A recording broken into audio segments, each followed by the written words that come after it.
So, hi guys, I'm Vasant. I'm a senior software engineer at Samoso, and today we'll be talking about a BFF pattern, which is basically a design pattern for APIs.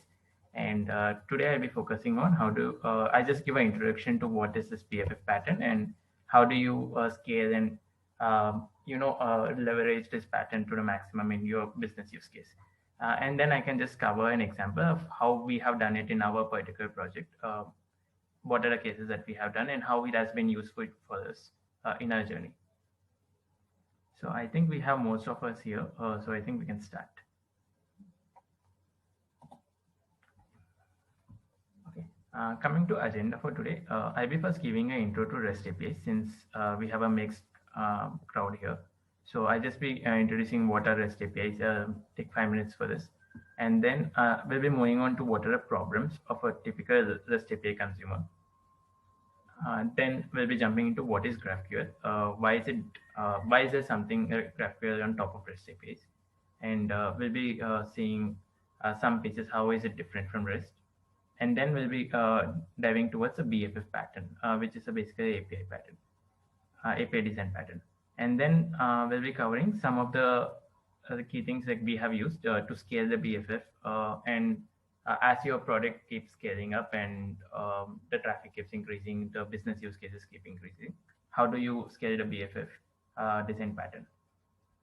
And then we'll jump into our architecture, like how we have used it. And if you have any questions, I'll be pausing in between, so you can shoot at that time. I'm happy to take them. So let's get started. So what are REST APIs basically? So to do this, let's first understand what an API is. API is an application programming interface. It is an interface for two software components to interact with each other. It could be anything. It could be a client and server, or it could be client and client SDK, or it could be a server to server. Any two software components, if they want to talk to each other, they will need an API. It's basically an interface, a contract to say what needs to be requested and what needs. There's certain request and response which is fixed for the transaction. So that interface is called an API. So what is a RESTful API? RESTful API is something that is between a client and server. It's a status API. That means every request is independent of the previous request. So you have to set the context in the request every time that you're requesting. REST API can be cacheable. It means you can cache a response without querying your DB, or it's for your business use case. Then it has a uniform interface, which means every resource needs to have some uniformity in it.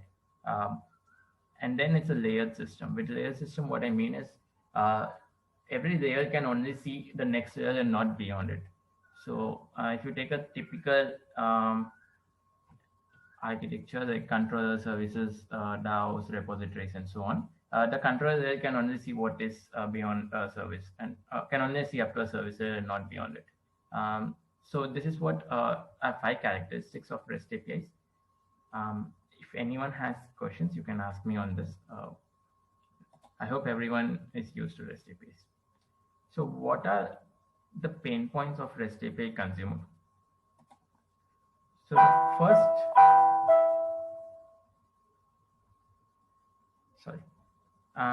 the first pain point about this is there are too many endpoints for the consumer to know. So if you take, let me just jump to. So this is just a Swagger document, one of our assignments that one of us were doing. So it's a typical REST API documentation, right? We have a user's endpoint. Assume this is an e-commerce application. So we have a users, we have groceries, something like categories, orders, and so on. So the consumer needs to know which API does he need to query to get the request, to get the data. And this certainly leads to more amount of documentation required and more ambiguity for the consumers. So the next problem with REST APIs is there are too many round trips to fetch the data. Say you have a web page where you need to fetch user information, then you need to fetch his orders, which are done previously. So there are two APIs, right? You have users and you have orders. So you need to fetch requests for both of these APIs, which means there is a double round trip time to your web app. The time to paint your page increases. Um, so there, you can always say that you want to combine these two APIs, and again, it defeats the purpose of REST APIs being atomic. And so it's ideally the proper design. REST APIs are basically atomic. Like every resource has an independent API. Next thing is overfetching and underfetching of data. Every client needs a different set of data. What I mean with this is, if you take a typical user object, if you take a typical user object, there are too many things in user, right? This is not right. But a user could have a username, first name, last name, and email ID, and so on. But when you're showing up in your web page, you might not need all of them. So maybe you might just need a username to show on top. Or if you're taking a typical e-commerce product, it could have a name, display name, description, a lot of other details. But you might just want to show name in some place and not want to show remaining data. I hope all the people who have used REST APIs can resonate with this problem, that if there are 5 fields in this resource, you still have to get the information for 5 fields. There's no way for you to tell me, I only want the name, but I don't want remaining fields in my object. So that's a problem about overfetching and underfetching. The amount of data you fetch is not controlled by a consumer. Okay, it is dictated by the server. Next problem is rolling out new features for shared APIs stuff. So if you take API, right, it's basically exposed to multiple customers. There are too many clients requesting the same API. Okay, there are too many clients requesting the same API. So what the problem happens, like if there is a change somewhere, if a new feature is introduced, all the clients need to be aware of this feature, and everyone has to be updated. Sometimes it's not backward compatible, and the problems keep increasing when you are talking about new features. So these are some problems which, in general, everyone faces when they are consuming REST APIs. I want to pause here for a second if anyone has a question.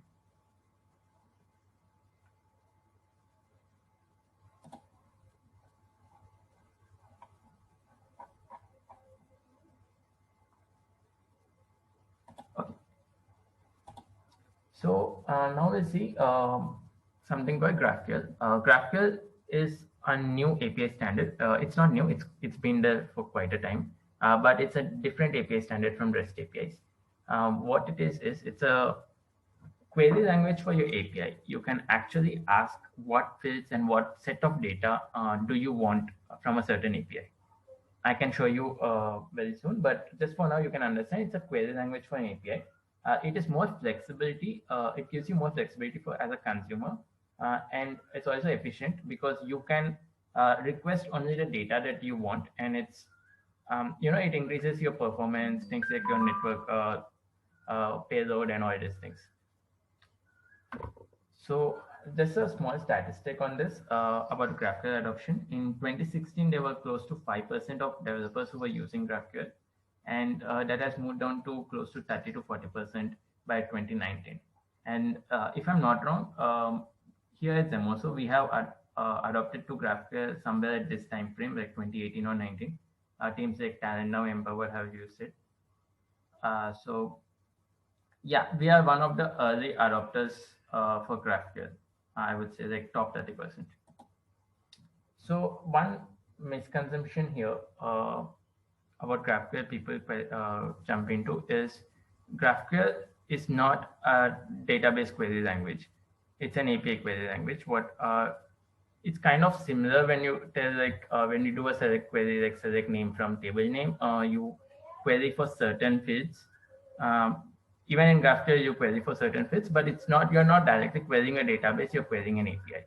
I'll tell you how different it is as we keep going forward. But for now, let's keep it to it's a query language. You're going to query an API directly and not a database. It's not just for React and JavaScript developers. You can also consume GraphQL APIs from an Android, mobile, iOS, and any client that you have. So, how is it different from REST APIs?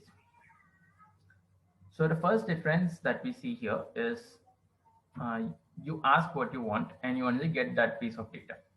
Um, say if your resource has like 10 fields, you can request and you only want to show two of them in your user interface. You can directly ask like which of them do you want to show. Um, Next is it's a strongly typed API pattern, API standard. So the problems like the field mismatch or the naming conventions going wrong, typos, and all these things can be avoided at the compile time. Next thing is it connects to multiple resources with a single request. What I mean is, um, I can just show you a quick demo on this. So coming back to previous app, previous example of users and orders, right? So you can always have, so this is something called GraphQL schema. Um, so within a resource of user, you can couple multiple resources. And if I'm querying, this is the fields that I want to query.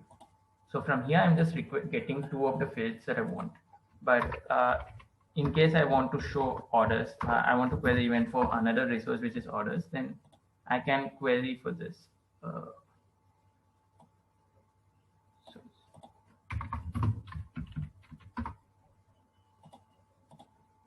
something went wrong. I can query for what's needed. And here, if I query, I won't be getting username. And if I query here, only if what I want will be coming. So this is a perfect example to solve overfetching and underfetching of your data. So moving on, you can connect resources with a single request. Vasan, does the client side,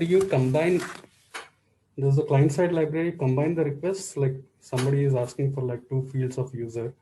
There's another component on the same page which is requesting three other different fields of the same user.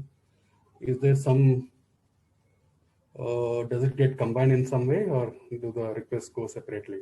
Yes, it's ideal your business use case where you can combine the request if you want to. There's something called GraphQL fragments, where you can fragmentize each part of your request and then stitch the request as you want.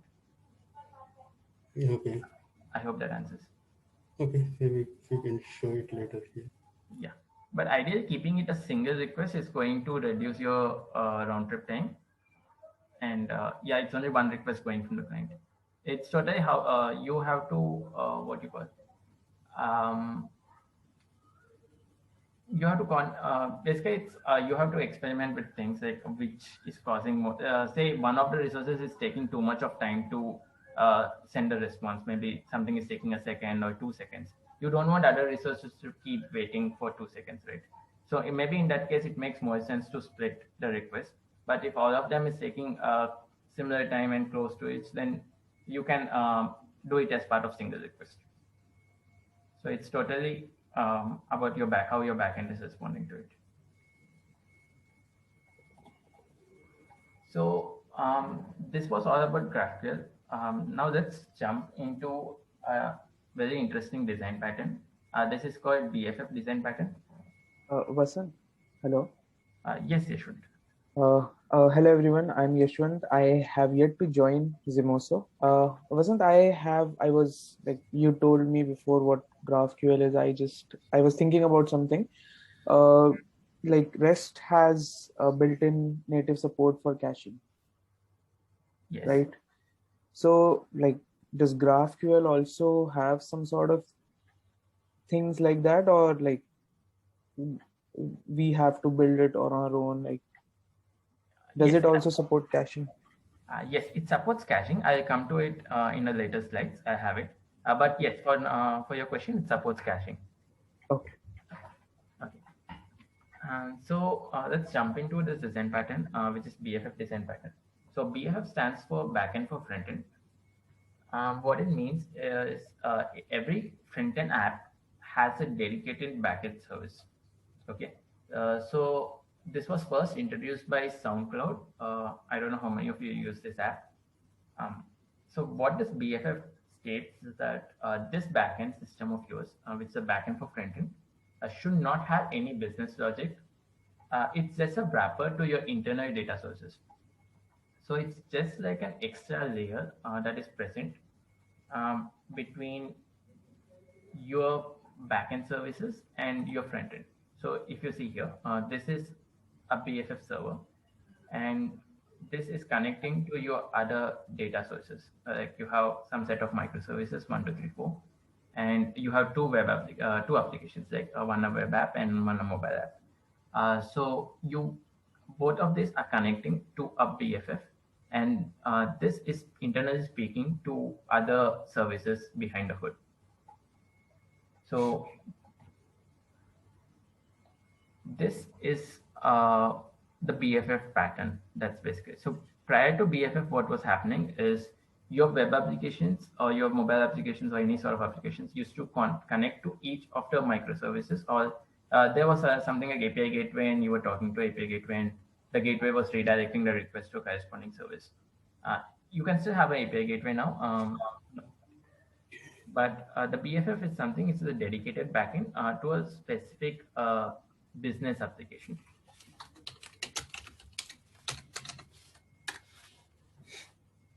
Okay. So what this BFF says is it says build one API per app. What it means is every app is different. Say if you take an example of something like Swiggy. Swiggy could have a different app for customers. I'm not sure about this, but I'm just let's assume this is the case. Swiggy could have a different app for customers. It could have a different app for restaurant owners to track the orders, or it could have a different app for delivery people to deliver the orders, and some other app for internal customer service teams and etc. analytics teams and so on. But internally, all these apps will be talking to the same backend APIs. Like if there's auth service, I think the auth is basically is common for all the APIs, right? All the apps, right? There could be a service which is basically catering to your orders and deliveries.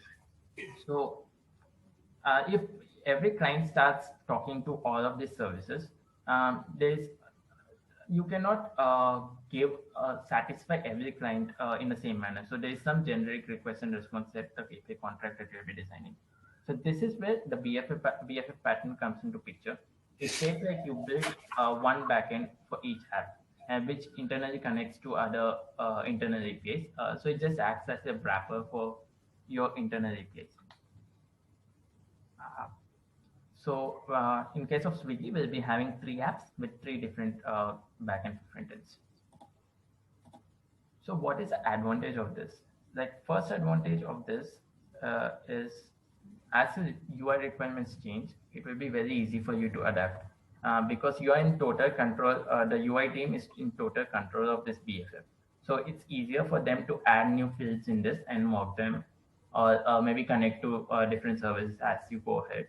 But it's very easier to bring in new changes in your user interface.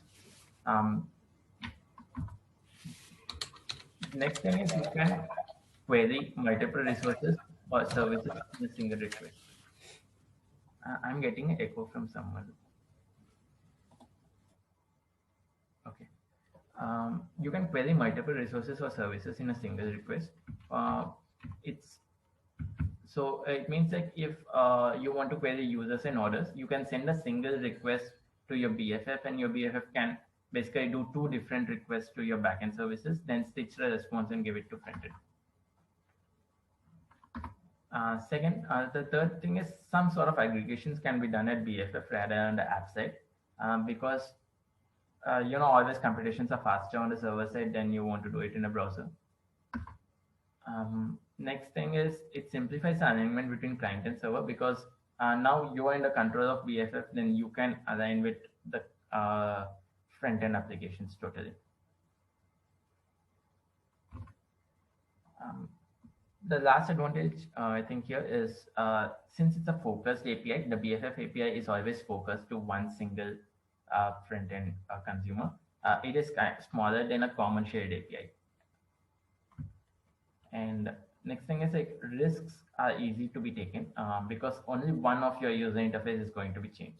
So if you're going to do something, at least it's not impacting your entire system, but only one of the apps is going to be impacted. So I just pause here for a second if any questions.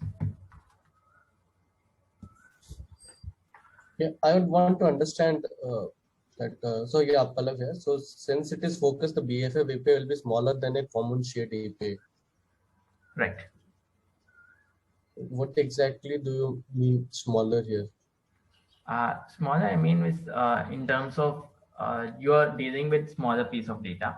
Like maybe your app does not need total user information, then your user schema need not have the all the user fields. That is one thing. Second thing is easier for a consumer to know because you're only dealing with certain sets of data, right? So it is more easy to understand. There's a fewer confusion in the client's mind because the data chunk is smaller. Okay. Okay. Any further questions? Oh, hi, Vasant. This is Sunil. So while we are using API gateways, we are going to registering our API endpoints to in the API gateway, and then whenever we are going to call that API gateways, we are going to call the service and fetch the data, right? So here also, when we need to register our backend APIs to in the GraphQL, or how can we deal with that? Like any specific like do we what are the configurations we are going to follow? Right. Good question, sir. When I said when I talked about BFF, it was also acting as a API gateway, but you could still have another API gateway here in between your BFF and backend services.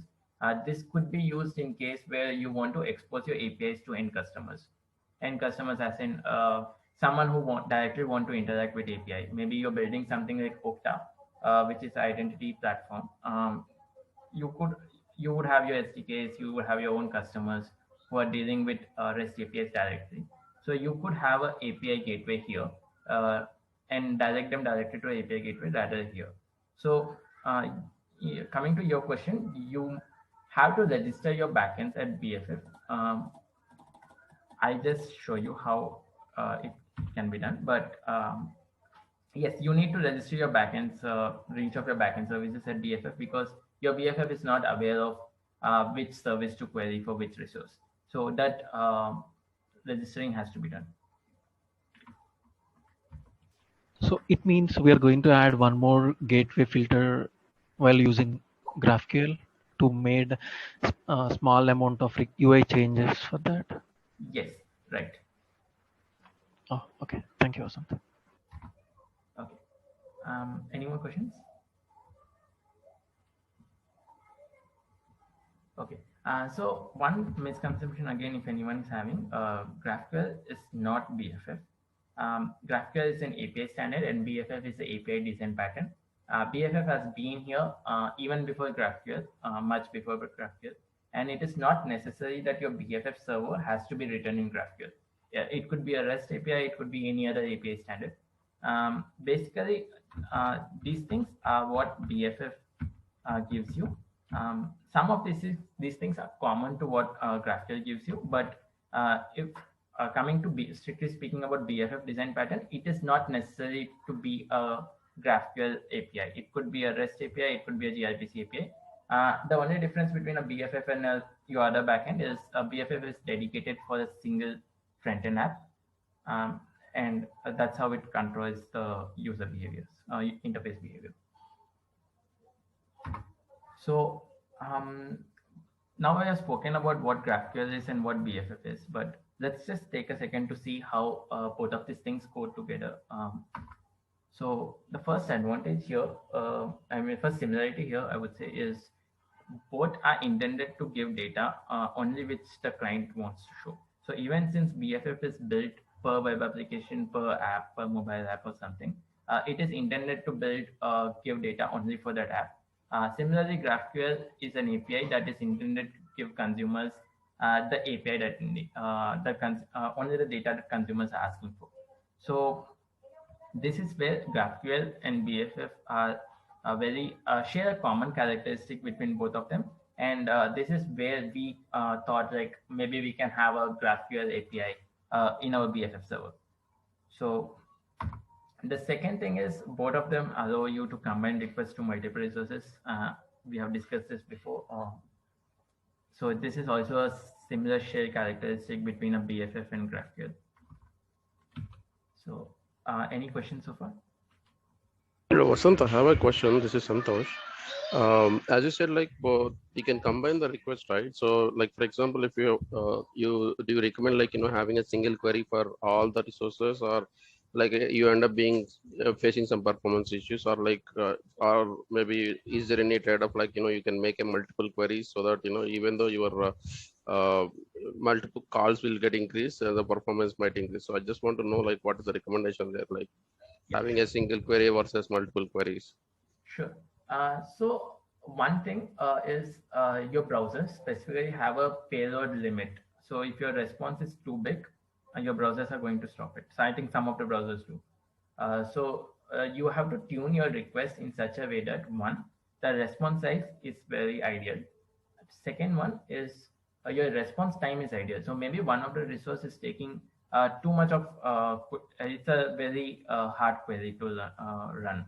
So one of your resources might be taking too long. So ideally you would want to separate this request separately, but maybe if there are 1-2 smaller queries that you're running could be combined. So it's just a thing. You have to tune your request such that it's your paint time is shorter in your front end. Okay. Yeah. Thank you, Vasant. Okay. Hello, Vasant. Okay, sorry. So go ahead. Sorry. Vasant, this is Yashwant. I had a question. So you told me that in this particular design pattern, we would create for each consumer, we would create a new API, right? We would create a new backend service. Backend service. Yes. So, for example, like there's the same company and there are two consumers. So, is there a chance of duplication? Because I think there might be. Right. For example. So this is my next thing I'm coming to about the criticism to BFF pattern. I'll be covering it.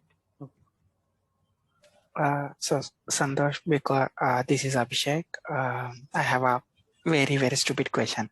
So now when you say that your custom payload, meaning that browsers do have a limited payload time, then why don't we do a pagination? Then why is GraphQL? Because I have written, I'm not that of a great developer, but pagination is something ideally viable option, correct? Like if you have too huge of a data, we do a pagination. So is GraphQL the only way where we can say it's because the payload is high, we go with this approach, or any other use case? And no, I think there's some confusion here. You can always paginate your GraphQL APIs also. There is no hard and fast rule that you're not supposed to paginate them. You can always have pagination in your GraphQL APIs. You can send some request in your parents saying the page size and offset and so on, and you can always run the queries accordingly and give back the response. So your pagination is one separate thing. That's obviously a best choice to reduce the response time for flat list APIs. But when it comes to GraphQL, it's basically the purpose of it is to control the amount of data that you want to receive on your front end, and to combine. When I say combining multiple resources, it basically you want to combine them in a single API call rather than doing two separate ones. Understood. Thanks, Santosh. Makes sense. Any more questions? Okay, great. So we have seen what BFF is, we have seen what GraphQL is, we have seen how do these two go together and come up a very ideal combination. And now let's see how do we scale this BFF as our business and our products are going to increase. So this is something that we have tried at our team. So we have, say, I give you an example of Swiggy, right? There are two apps. There could be any number of apps. And for each app, you want to build a separate BFF, and each of these BFF internally connects to all your underlying APIs. So there are some certain criticisms to BFF as Yashwant has raised. I think Yashwant. So one of them is first duplication of code. So when you tell your BFFs are duplicated, your BFFs are separated, then there's something which is common in both of them, right? So your code is kind of duplicated between these two things. Second criticism that we have received is you're telling me to maintain all these backend services, and now you're telling me to maintain these two BFF services, which is adding up to my cost and maintenance overhead to me, right? So these are the two things that I feel like, at least like in my experience, these are the two critical points that people have raised to us. So how do we solve about the duplication problem? So one thing to understand here is there was a quote. There's a popular quote in our software engineering: is duplication is better than wrong abstraction. So if you abstract your services back, then there are more problems going forward. So you why not have duplicate code? But when you know when the boundaries are well defined for you, which is common, which is going to be duplicated, which is going to be split in future. This is something that we have tried. There's something called, we came up with something called, we use GraphQL as a BFF server. So there's something called GraphQL Federation Services. And there's something called GraphQL Gateway. So your apps can talk to GraphQL Gateway, and these can talk to corresponding BFF services. And there's a common BFF which takes care of all your duplication. So all the code which is duplicated between BFF 1 and 2 is kind of merged in this common BFF. Now you might ask me, like, how do this app knows which GraphQL to query? Again, it's similar to REST API problem, right? There are many services, there are many BFFs. How do I know which one to go to? So the reason is GraphQL solves this with schema. So every schema and resource is unique, and every BFF has control over certain schema. So you know, if you want to request which schema and which fields of that schema, which BFF do I need to send my request to.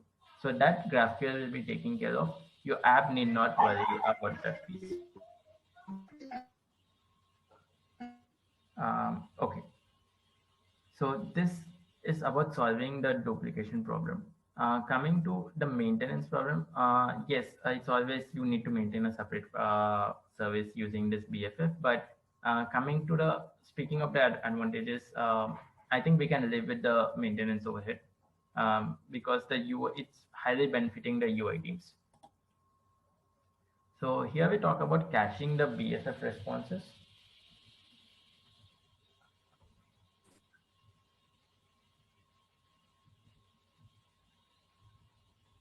Okay. Since we are using Apollo server in BFF, the Apollo server supports caching. I don't have a slide for it though, but since we have asked, let's.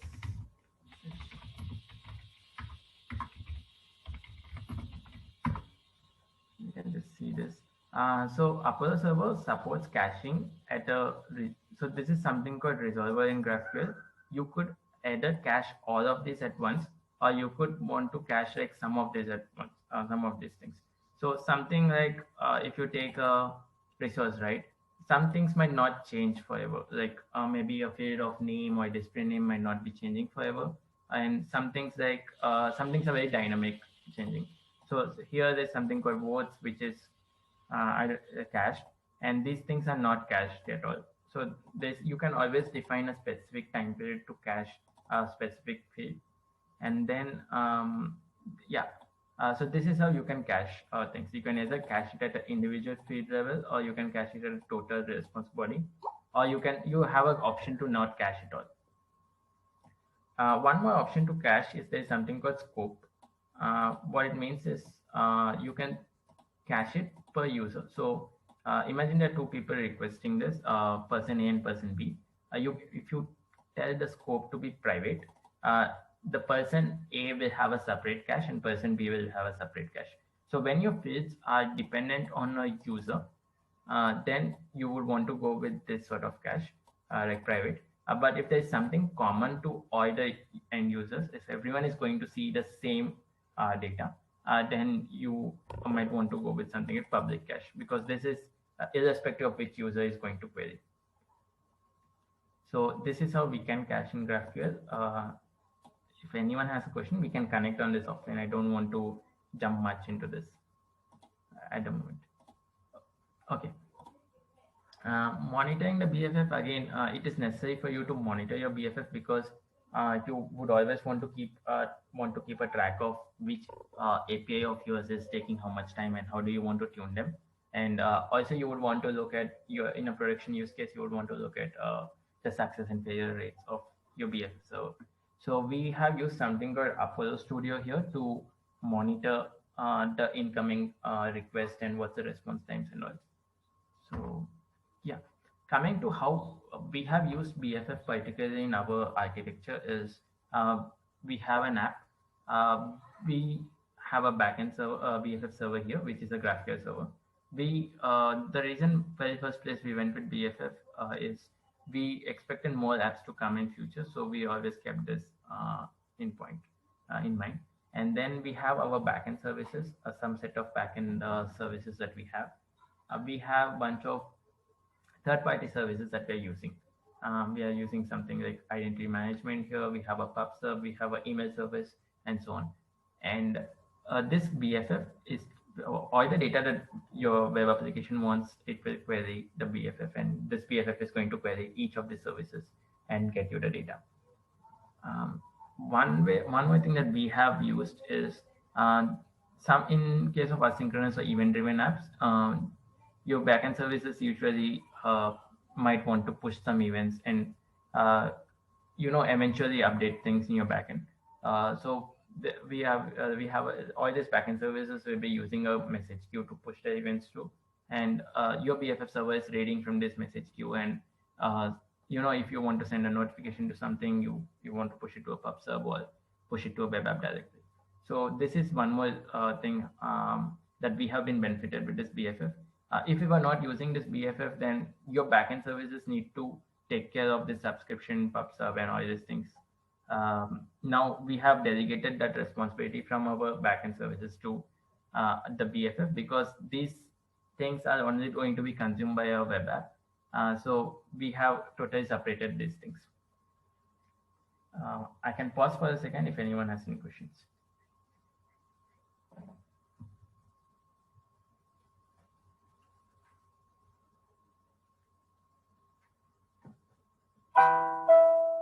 Okay. How did we effectively use BFF? So there can be one more argument from people like, you have a BFF here, your web app has to first query the BFF, and your BFF has to query your backend service. So the round trip time is again going to be increasing, your latency is going to be increasing, because you're querying two services now instead of one. Okay, so your latency has to increase. So how did we solve this problem is we kept our BFF similar to our backend services, closer to our backend services in the same VPC. So your request from BFF to backend services need not go through the internet. It can just connect locally since it's within the VPC. The second thing that we have added is we use gRPC to communicate to our backend APIs. So this communication is being done through gRPC. gRPC is a IPC standard that's developed by Google. So it is far more efficient than your typical REST API, since it's based over HTTP2, and you all can read about gRPC after this session. But yes, to summarize, it's better and faster than your backend APIs, typical REST APIs. One more thing is like it supports streaming. So wherever we can, we could be shifted to streaming architecture. so that the UI time to paint is shorter. So that's it from my side. Like, I'm happy to take questions now.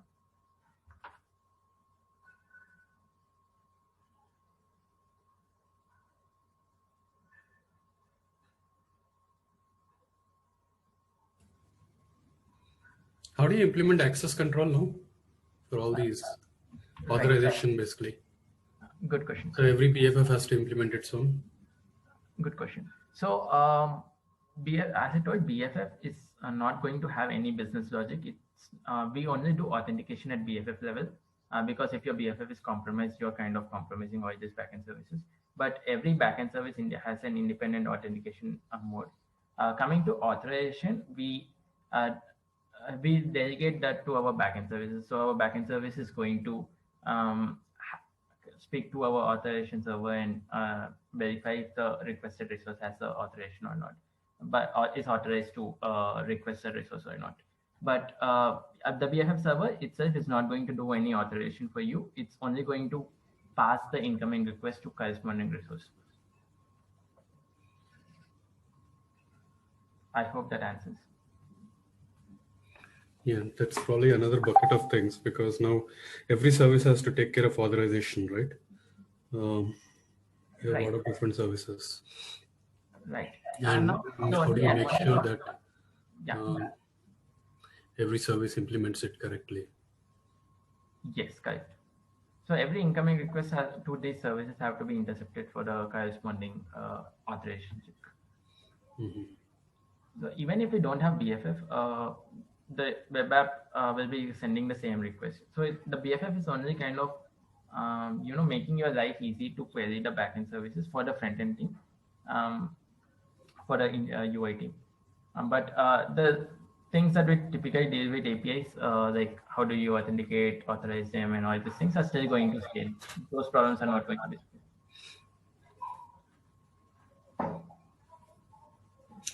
Can we discuss that in another call, maybe, how authorization is implemented in the microservice world, in the context of what you have done? Sure, we could do it, but yeah, maybe if not architecture for them, then we can schedule one more session internally at Zemoso. Sure. I don't know if I mentioned this, but one more big advantage of having a BFF is, I don't know, in bootcamps and all, I think some of you might have used your JSON mock servers or something to mock your request to frontend.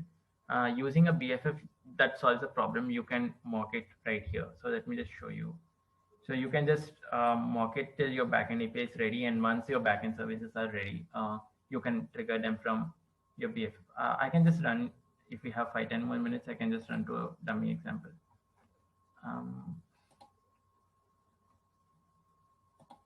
So this is done by a newbie. This assignment which one of us has done. So yeah, this code is going to be bad. It's not a very good standard. So yeah. So this is something called schema. We define a type, which is your basically a resource type, a user, and we define certain fields which are part of user, like ID, username, email ID, and we also have orders because orders are dependent to user. Then we have something called resolvers. Resolvers in GraphQL is basically to resolve a query that's coming to it. We can write independent resolvers per this one. So you see here, orders is separated.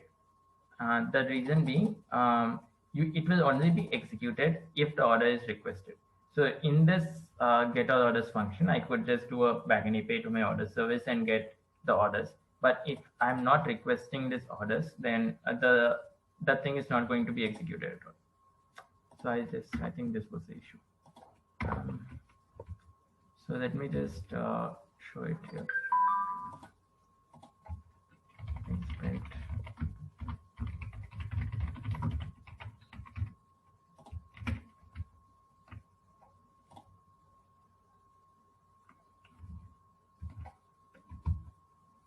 Okay, so I'm going to execute this. I'm executing here, and I don't see the console statement that have put executing orders. Okay, now I'm going to change query for order.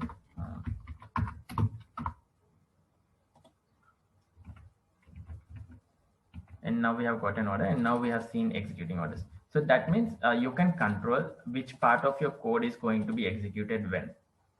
So in case someone doesn't need orders in their front end, maybe some page is not needing or something, then you can skip the whole point of code. So you don't have to unnecessarily query things to your backend if you don't need them. So this is the advantage of GraphQL. You can control the execution of your code, and you can split your resolvers. So I just showed you resolvers sometime back. So these resolvers you can split based on your business use cases, which is going to be queried when, and separated per resource. So this is also very important because it greatly affects your response time. If I had not separated orders from users, then both of them are going to be executed at anyhow, and the latency could be increased by little. But having separating orders, the orders will be only executed on demand when someone needs it. So this is another key point in GraphQL.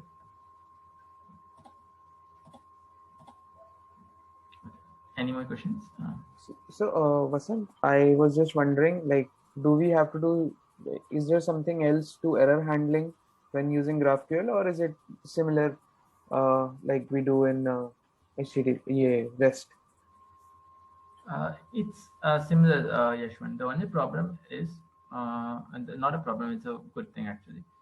So it's very, the only difference between REST and GraphQL is the topmost layer that you have in REST APIs, which is a REST API layer, is going to be replaced with a GraphQL layer. So remaining things is totally same. So all the exceptions, error handlings you do in REST API could be done in GraphQL API as well. The only thing that changes here is in REST API, typically you get errors like 404 from the client side, like you're querying an status codes. Yeah. In GraphQL, there's a single API. I'm only so if I just do an inspect here, and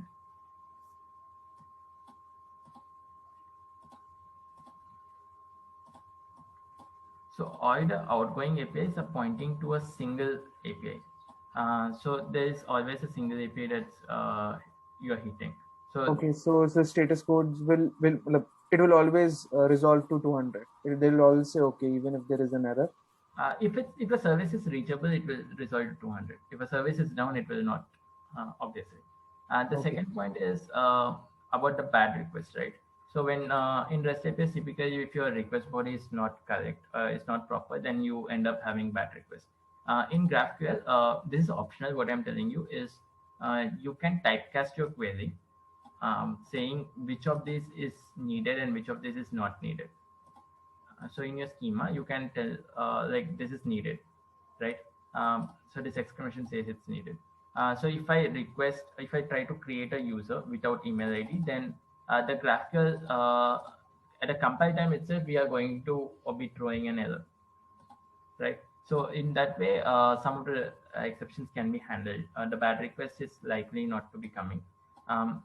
Your bad request can still come if your schema changes and is ahead of your client in GraphQL, but in BFF pattern, the backend for frontend and client are in sync always, because ideally it is advised that same team manages BFF and UI. So there's a single team which operates on BFF and UI. There could be other teams which are doing the backend services, but if it's the same team building web app and BFF, there will be more in authority of keeping the things in sync. So the things like bad requests are likely to come in.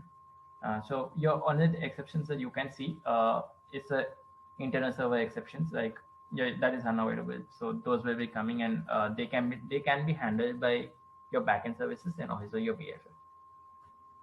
So I can give you one more example. So maybe your backend service is throwing a general 500xx error. You might want to show a specific error message on your front end, right? Right. So those kind of scenarios, you can do it from BFF. You can manually populate an error message for a specific use case and send it to the client, and client can directly show it in the interface. It doesn't need to keep a logic like if this, if that, and also on. Okay, like just like the data field we populate, we can populate an error field also. Yeah. Okay. Yeah, and also one more thing, you can get mixed response, like you can get mixed error response and mixed success response, because if it is calling 3 APIs, if one fails, so you still get the success for the other two and you get the error for the third one. So that's why it is 200. All right, thanks, Agit. Yeah, that could be a case like you are querying for a user and user is internally querying for orders. Your order service could be down for some reason, so your orders are not being coming, but you can still fetch users properly. So your users is successful and your orders is not.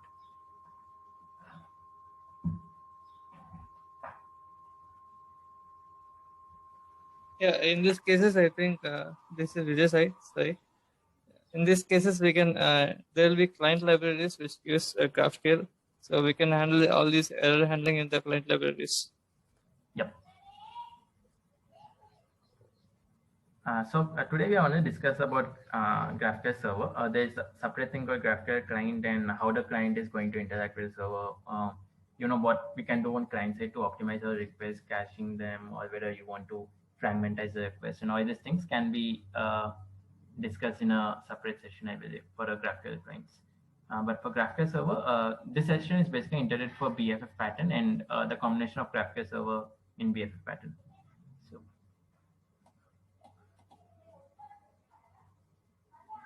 So I hope everyone is clear about the BFF pattern. And now, if you're talking about 5% of people who have not heard about GraphQL, like all of us are now in the top buckets and rather at the bottom 5%.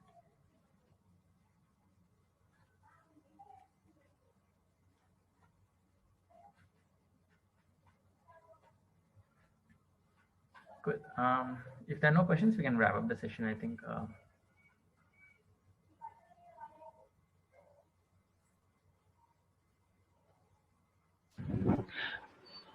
Yeah, it's a kind of segregating our responses, right? Like, for example, we have users and orders, right? So we are getting, I'm just clarifying myself. So we are getting users response and not getting orders response. So we are just populating users only. We're facing some issues with the orders. Yes. That's always a product decision from the UI side of what you want to populate, or should we, if something is critical, do you want to totally show a service not available thing, sort of thing. So that's a product decision. How do you want to go about? But yeah, you can do anything. It totally gives you flexibility to handle these sort of things. Okay. Yeah. Thanks, Vasant.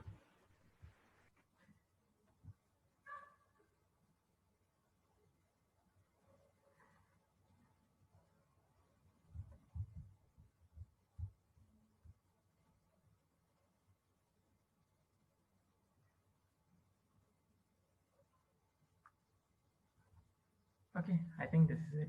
If anyone has a question, they can reach out to me offline. Happy to take.